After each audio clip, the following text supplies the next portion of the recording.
Hello students, ಈ ವಿಡಿಯೋದಲ್ಲಿ preparation of profit and loss appropriation account when the profit sharing ratio of the partners is not given. ಅಂದರೆ profit and loss appropriation ಅಕೌಂಟನ್ನು profit sharing ratio of the partners ಕೊಡದೇ ಇದ್ದಾಗ, ಅಂದರೆ ಅವರ profit ಅಥವಾ loss ಏನು ಶೇರ್ ಮಾಡ್ತಾರೆ ಆ ರೇಷಿಯೋ ಕೊಡದೇ ಇದ್ದಾಗ ಯಾವ ರೀತಿ ಪ್ರಿಪೇರ್ ಮಾಡಬೇಕು ಅನ್ನೋದನ್ನು ತಿಳ್ಕೊಳ್ಳೋಣ. ಸೊ ಇಲ್ಲಿ ಒಂದು ಪ್ರಾಬ್ಲಮ್ ಇದೆ. First let us understand the problem, then we'll proceed with the solution. Uma and Suma started a partnership business on 1st April 2013 with capitals of rupees 1 lakh and 60,000 respectively.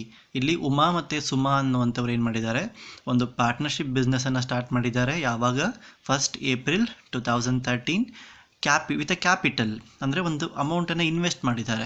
ಇಲ್ಲಿ ಉಮಾ ಅವರು 1 ಲ್ಯಾಕನ್ನು invest ಮಾಡಿದ್ದಾರೆ, ಸುಮಾ ಅವರು 60,000 invest ಮಾಡಿದ್ದಾರೆ. ಇಲ್ಲಿ respectively ಅಂತ ಹೇಳಿದ್ದಾರೆ. So respectively ಅಂದರೆ ಇಲ್ಲಿ ಏನು ಅಮೌಂಟ್ ಕೊಟ್ಟಿದ್ದಾರೆ, ಈ ಅಮೌಂಟ್ ಬಂದು ಇಲ್ಲಿ ಕೊಟ್ಟಿರುವಂಥ ನೇಮ್ ಆರ್ಡ್ರಲ್ಲಿ ಇದೆ ಅಂತ ಅರ್ಥ. Then they agreed to share profit and losses in the proportion of their opening capital. So ಇಲ್ಲಿ ಹೇಳಿದ್ದಾರೆ ನೋಡಿ, ಪ್ರಾಫಿಟ್ ಮತ್ತು ಲಾಸನ್ನು ಯಾವ ಪ್ರೊಪೋರ್ಷನಲ್ಲಿ ಶೇರ್ ಮಾಡಬೇಕಂತ ಹೇಳಿದ್ರೆ, ಅವರು ಏನು ಕ್ಯಾಪಿಟಲ್ ಇನ್ವೆಸ್ಟ್ ಮಾಡಿದ್ದಾರೆ ಆ ಕ್ಯಾಪಿಟಲ್ ಇನ್ವೆಸ್ಟ್ಮೆಂಟ್ ಬೇಸ್ ಮೇಲೆ ಶೇರ್ ಮಾಡೋದಕ್ಕೆ ಒಪ್ಕೊಂಡಿದ್ದಾರೆ. ಅವರು ಇಲ್ಲಿ 1,60,000 ಇನ್ವೆಸ್ಟ್ ಮಾಡಿದಾರಲ್ವ, ಸೊ ಅದರ ಬೇಸ್ ಮೇಲೆ ನಾವೇನು ಮಾಡಬೇಕು, ರೇಷಿಯೋನ ಕ್ಯಾಲ್ಕುಲೇಟ್ ಮಾಡಿ ಆ ರೇಷಿಯೋ ಬೇಸ್ ಮೇಲೆ ನಾವೇನು ಮಾಡಬೇಕು, ಪ್ರಾಫಿಟ್ ಮತ್ತು ಲಾಸನ್ನು ಡಿಸ್ಟ್ರಿಬ್ಯೂಟ್ ಮಾಡಬೇಕಾಗತ್ತೆ. It was agreed to allow interest on capital at 10% per annum. ಅಂದರೆ ಅವರೇನು ಕ್ಯಾಪಿಟಲ್ ಇನ್ವೆಸ್ಟ್ ಮಾಡಿದ್ದಾರೆ ಪಾರ್ಟ್ನರ್ಶಿಪ್ ಫರ್ಮ್ಗೆ, ಸೊ ಆ ಕ್ಯಾಪಿಟಲ್ ಮೇಲೆ ಪಾರ್ಟ್ನರ್ಶಿಪ್ ಫರ್ಮ್ ಏನು ಮಾಡಬೇಕು, 10% ಇಂಟ್ರೆಸ್ಟನ್ನು ಪೇ ಮಾಡಬೇಕಾಗತ್ತೆ 1 ವರ್ಷಕ್ಕೆ. Then Suma is allowed monthly salary of rupees 750. ಇಲ್ಲಿ ಮಂತ್ಲಿ ಸ್ಯಾಲ್ರಿ ಕೊಟ್ಟಿದ್ದಾರೆ. ಒಂದು ತಿಂಗಳಿಗೆ ಸುಮಾ ಅವ್ರಿಗೆ ಏನು ಮಾಡಬೇಕು, ಪಾರ್ಟ್ನರ್ಶಿಪ್ ಫರ್ಮು 750 ರುಪೀಸನ್ನು ಸ್ಯಾಲ್ರಿಯಾಗಿ ಪೇ ಮಾಡಬೇಕು. ಸೊ ನಾವು ಇದನ್ನು ಇಯರ್ಲಿಗೆ ಕನ್ವರ್ಟ್ ಮಾಡಬೇಕಾಗತ್ತೆ. ಯಾವ ರೀತಿ ಕನ್ವರ್ಟ್ ಮಾಡ್ತೀವಂದರೆ by multiplying with 12 months. Then Uma an annual commission, ಇಲ್ಲಿ ಕ್ಲಿಯರಾಗಿ ಏನು ಮಾಡಿದ್ದಾರೆ, ಅವರು ಆ್ಯನ್ಯುವಲ್ ಕಮಿಷನ್ನ ಕೊಟ್ಬಿಟ್ಟಿದ್ದಾರೆ. ಒಂದು ವರ್ಷಕ್ಕೆ ಕಮಿಷನ್ ಕೊಟ್ಟಿದ್ದಾರೆ. ಸೊ ಅಲ್ಲಿ ನಾವಿಲ್ಲಿ ಕ್ಯಾಲ್ಕುಲೇಟ್ ಮಾಡುವಂಥ ಅವಶ್ಯಕತೆ ಇಲ್ಲ. Uma an annual commission of rupees 7,000, ಇಲ್ಲಿ ಡೈರೆಕ್ಟಾಗಿ 7,000 ರುಪೀಸನ್ನು ತೊಗೊಬೇಕಾಗತ್ತೆ, since given amount is per annum. Then during the year Uma withdrew rupees 12,000 and Suma rupees 16,000 and the respective interest on drawings amounted to rupees 600 and 800. So ಇಲ್ಲಿ ಡ್ರಾಯಿಂಗ್ಸನ್ನು ಕೂಡ ಕೊಟ್ಟಿದ್ದಾರೆ. ಉಮಾ ಮತ್ತು ಸುಮಾ ಎಷ್ಟು draw ಮಾಡಿದ್ದಾರೆ ಅಂತಲೂ ಕೂಡ ಕೊಟ್ಟಿದ್ದಾರೆ. ಅದೇ ರೀತಿಯಲ್ಲಿ ಇಂಟ್ರೆಸ್ಟ್ ಆನ್ ಡ್ರಾಯಿಂಗ್ಸ್ ಕೂಡ ಕೊಟ್ಟಿದ್ದಾರೆ. ಸೊ ನಾನು ಮೊದಲೇ ಒಂದು ವಿಡಿಯೋದಲ್ಲಿ ತಿಳಿಸಿದ್ದೀನಿ, ನಾವು ಪ್ರಾಫಿಟ್ ಆ್ಯಂಡ್ ಲಾಸ್ ಅಪ್ರಾಪ್ರಿಯೇಷನ್ ಅಕೌಂಟನ್ನು ಪ್ರಿಪೇರ್ ಮಾಡಬೇಕಾದ್ರೆ we require just interest on drawings, V don't want drawings amount. So ಇಲ್ಲಿ ನಮಗೆ ಡ್ರಾಯಿಂಗ್ಸ್ ಅಮೌಂಟ್ ಯಾವಾಗ ಬೇಕಾಗುತ್ತೆ ಅಂದರೆ when this interest on drawings amount is not given. So ಅವಾಗ ಏನು ಮಾಡ್ತಾರೆ, ನಿಮಗೆ ಡ್ರಾಯಿಂಗ್ಸ್ ಅಮೌಂಟನ್ನು ಕೊಟ್ಟಿರ್ತಾರೆ, ರೇಟ್ ಆಫ್ ಇಂಟ್ರೆಸ್ಟನ್ನು ಕೂಡ ಕೊಟ್ಟಿರ್ತಾರೆ, ಎಷ್ಟು ಇಂಟ್ರೆಸ್ಟು ಡ್ರಾಯಿಂಗ್ಸ್ ಮೇಲೆ ಚಾರ್ಜ್ ಮಾಡಬೇಕು ಅಂತ. ಸೊ ಈ ಪ್ರಾಬ್ಲಮಲ್ಲಿ ಏನು ಮಾಡಿದ್ದಾರೆ, ಡ್ರಾಯಿಂಗ್ಸ್ ಅಮೌಂಟನ್ನು ಕೂಡ ಕೊಟ್ಟಿದ್ದಾರೆ, ಇಂಟ್ರೆಸ್ಟ್ ಆನ್ ಡ್ರಾಯಿಂಗ್ಸ್ ಅಮೌಂಟನ್ನು ಕೂಡ ಕೊಟ್ಟಿದ್ದಾರೆ. ಸೊ ನಾವೇನು ಮಾಡಬೇಕು, ಇಂಟ್ರೆಸ್ಟ್ ಆನ್ ಡ್ರಾಯಿಂಗ್ಸ್ ಅಮೌಂಟನ್ನು ಕನ್ಸಿಡರ್ ಮಾಡಬೇಕಾಗತ್ತೆ, ಡ್ರಾಯಿಂಗ್ಸ್ ಅಮೌಂಟನ್ನು ಸ್ಕಿಪ್ ಮಾಡಬೇಕಾಗತ್ತೆ. While preparing profit and loss appropriation account we don't want this drawings amount, so you are suppose to skip that. Then the profits of the firm for the year ending before charging above adjustments rupees 38,600. So ಇಲ್ಲಿ clear ಆಗಿ ಹೇಳಿದ್ದಾರೆ, partnership firm ಏನು ಮಾಡಿದೆ, ಒಂದು ಪ್ರಾಫಿಟನ್ನು earn ಮಾಡಿದೆ. ಎಷ್ಟು? 38,600. But this profit was before adjusting above all these adjustments. ಇಲ್ಲೇನು interest on capital, interest on drawings, salary, commission ಹೇಳಿದ್ದಾರೆ, ಇವೆಲ್ಲವನ್ನು ಅಡ್ಜಸ್ಟ್ ಮಾಡೋದಕ್ಕಿಂತ ಮುಂಚಿತವಾಗಿ 38,600 ಅರ್ನ್ ಮಾಡಿದ್ದಾರೆ ಅಂತ ಹೇಳಿದ್ದಾರೆ. ಸೊ ನಾವೇನು ಮಾಡಬೇಕು, ಈ ಅಡ್ಜಸ್ಟ್ಮೆಂಟ್ಸ್ನೆಲ್ಲ ಅಡ್ಜಸ್ಟ್ ಮಾಡಿ ಆದಮೇಲೆ ಏನು ಪ್ರಾಫಿಟ್ ಉಳ್ಕೊಳ್ಳುತ್ತೆ ಆ ಪ್ರಾಫಿಟನ್ನು ಪಾರ್ಟ್ನರ್ಸ್ಗೆ ಏನು ಮಾಡಬೇಕು, ಅವರ ಒಂದು ಪ್ರಾಫಿಟ್ ಶೇರಿಂಗ್ ರೇಷಿಯೋ ಬೇಸ್ ಮೇಲೆ ಹಂಚಬೇಕಾಗುತ್ತೆ. ಸೊ ಆ ಒಂದು ಪರ್ಪಸ್ಗೆ ನಾವೇನು ಮಾಡ್ತೀವಿ, ಪ್ರಾಫಿಟ್ ಆ್ಯಂಡ್ ಲಾಸ್ ಅಪ್ರಾಪ್ರಿಯೇಷನ್ ಅಕೌಂಟನ್ನು ಪ್ರಿಪೇರ್ ಮಾಡ್ತೀವಿ. ಇದೇ ಮೇಯ್ನು ಏನೋ ಆಬ್ಜೆಕ್ಟಿವ್. ಏನಕ್ಕೆ profit and loss appropriation account prepare ಮಾಡ್ತೀವಿ ಅಂತ ಹೇಳಿದ್ರೆ, ನಾವೇನು ಪ್ರಾಫಿಟ್ ಬಿಫೋರ್ ಅಡ್ಜಸ್ಟ್ಮೆಂಟ್ಸ್ ಇರುತ್ತೆ ಆ ಪ್ರಾಫಿಟಿಗೆ ಎಲ್ಲ ಅಡ್ಜಸ್ಟ್ಮೆಂಟ್ಸನ್ನು ಅಡ್ಜಸ್ಟ್ ಮಾಡಿ ಆದಮೇಲೆ ಉಳಿದಂಥ ಪ್ರಾಫಿಟನ್ನು ಪಾರ್ಟ್ನರ್ಸ್ಗೆ based on their profit sharing ratio ಹಂಚೋದಕ್ಕೋಸ್ಕರ ಏನು ಮಾಡ್ತೀವಿ, ಪ್ರಾಫಿಟ್ ಆ್ಯಂಡ್ ಲಾಸ್ ಅಪ್ರಾಪ್ರಿಯೇಷನ್ ಅಕೌಂಟನ್ನು ಪ್ರಿಪೇರ್ ಮಾಡ್ತೀವಿ. ಫಸ್ಟ್ ಏನು ಮಾಡಬೇಕು, ಪ್ರಾಫಿಟ್ ಶೇರಿಂಗ್ ರೇಷಿಯೋನ ಕ್ಯಾಲ್ಕುಲೇಟ್ ಮಾಡ್ಕೊಬೇಕು. ಇಲ್ಲಿ ಹೇಳಿದಾನೆ, they agree to share the profit and losses in the proportion of their opening capital. ಅವರ ಕ್ಯಾಪಿಟಲ್ ಬೇಸ್ ಮೇಲೆ ಶೇರ್ ಮಾಡ್ತಾರೆ ಅಂತ ಹೇಳಿದ್ದಾನೆ. ಸೊ ಅದಕ್ಕೋಸ್ಕರ ಏನು ಮಾಡ್ತೀವಿ, ನಾವು ಅವರ ಕ್ಯಾಪಿಟಲ್ನ ಬರ್ಕೊತೀವಿ.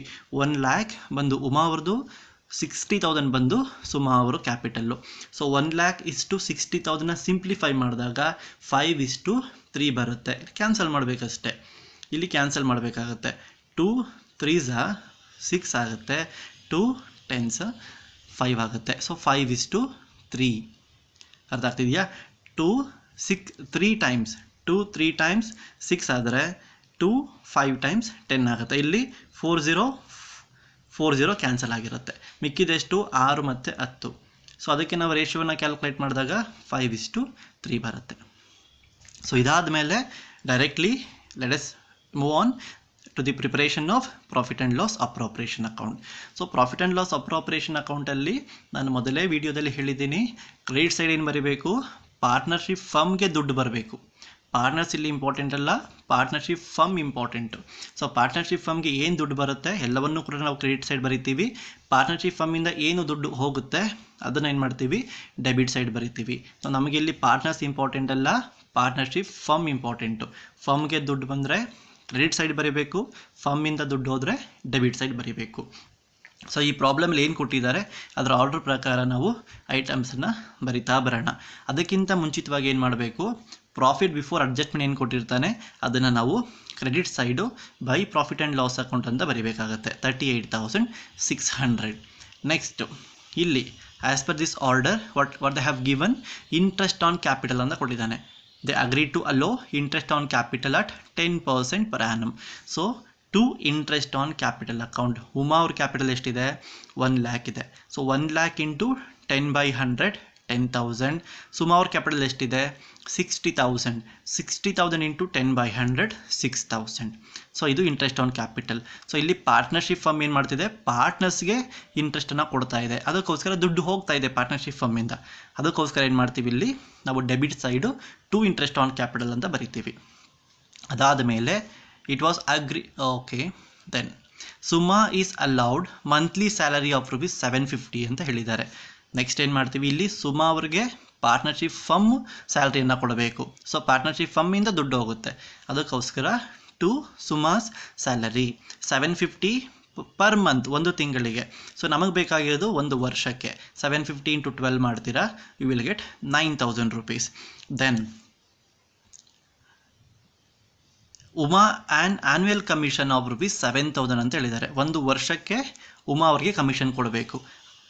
ಸೊ ಇಲ್ಲಿ ಒಂದು ವರ್ಷ ಕೊಟ್ಟಿರೋದ್ರಿಂದ ನಾವೇನೂ ಕ್ಯಾಲ್ಕುಲೇಟ್ ಮಾಡುವಂಥ ಅವಶ್ಯಕತೆ ಇಲ್ಲ, ಡೈರೆಕ್ಟಾಗಿ ಅಮೌಂಟ್ ಬರಿತೀವಿ. To Uma's commission account ₹7,000. ಅದಾದಮೇಲೆ ಡ್ರಾಯಿಂಗ್ಸನ್ನು ಕೊಟ್ಟಿದ್ದಾರೆ. ನಾನು ಮೊದಲೇ ಹೇಳಿದ್ದೀನಿ, ಡ್ರಾಯಿಂಗ್ಸನ್ನು ಸ್ಕಿಪ್ ಮಾಡಬೇಕು, ಇಂಟ್ರೆಸ್ಟ್ ಆನ್ ಡ್ರಾಯಿಂಗ್ಸನ್ನು ಕನ್ಸಿಡರ್ ಮಾಡಬೇಕು. ಇಲ್ಲಿ ಪಾರ್ಟ್ನರ್ಶಿಪ್ ಫರ್ಮಿಂದ ದುಡ್ಡು ತಗೊಂಡಿದ್ದಾರೆ, ಡ್ರಾ ಮಾಡಿದ್ದಾರೆ. ಸೊ ಅದಕ್ಕೆ ಏನು ಮಾಡ್ತಿದ್ದಾರೆ ಅವರು, ಪಾರ್ಟ್ನರ್ಶಿಪ್ ಫರ್ಮ್ಗೆ ಇಂಟ್ರೆಸ್ಟನ್ನು ಪೇ ಮಾಡ್ತಿದ್ದಾರೆ. ಸೊ ಫರ್ಮ್ಗೆ ದುಡ್ಡು ಬರ್ತಾ ಇದೆ. ಅದಕ್ಕೋಸ್ಕರ ಏನು ಮಾಡ್ತೀವಿ, ಬೈ ಇಂಟ್ರೆಸ್ಟ್ ಆನ್ ಡ್ರಾಯಿಂಗ್ಸ್ ಅಂತ ಬರಿತೀವಿ. ಉಮಾ ಅವರು 600 ಪೇ ಮಾಡಿದ್ದಾರೆ, ಸುಮಾ ಅವರು 800 rupees ಪೇ ಮಾಡಿದ್ದಾರೆ. ಇದನ್ನಲ್ಲಿ ಕೊಟ್ಟಿದ್ದಾರೆ ನೋಡಿ.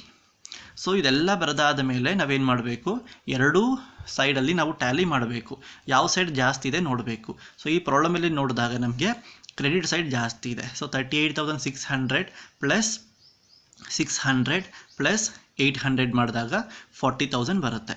ಸೊ ಈ 40,000 ಎರಡೂ ಸೈಡ್ ಬರ್ಕೊಬೇಕು. ಬರೆದ ಆದಮೇಲೆ ಏನು ಮಾಡ್ತೀವಿ, ಇಂಟ್ರೆಸ್ಟ್ ಆನ್ ಕ್ಯಾಪಿಟಲ್ನ ಡಿಡಕ್ಟ್ ಮಾಡಬೇಕು. 10,000 6,000.